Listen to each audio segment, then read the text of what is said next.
It's been hell. I relive it every day.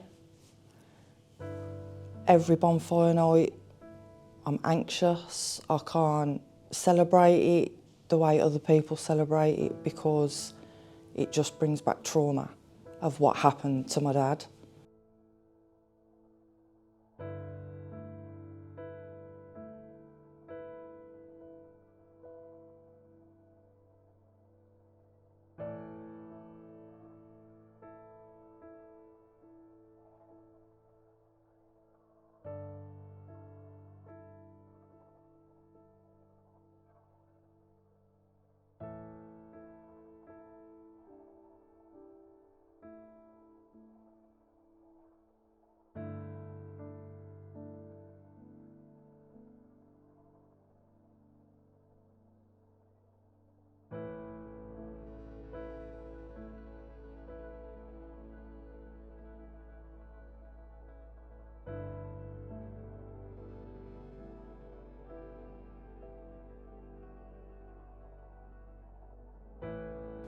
We know that there are people within the community that have information that can assist the police with this inquiry.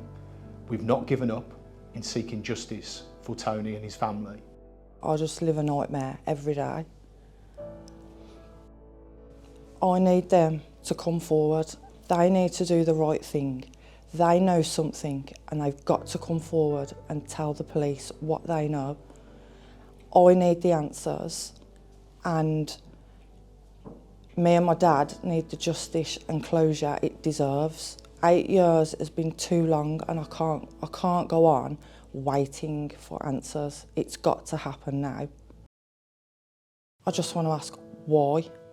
Why did you do this to my dad? My dad didn't make no enemies.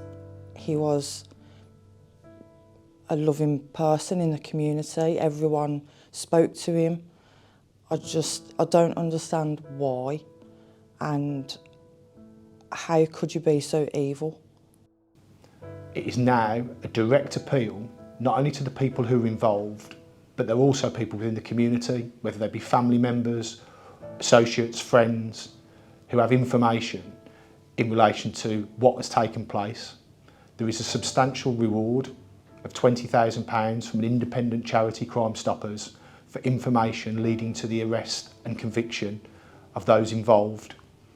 I ask people to think of their consciences and come forward with information to assist this inquiry and get justice for Tony and his family.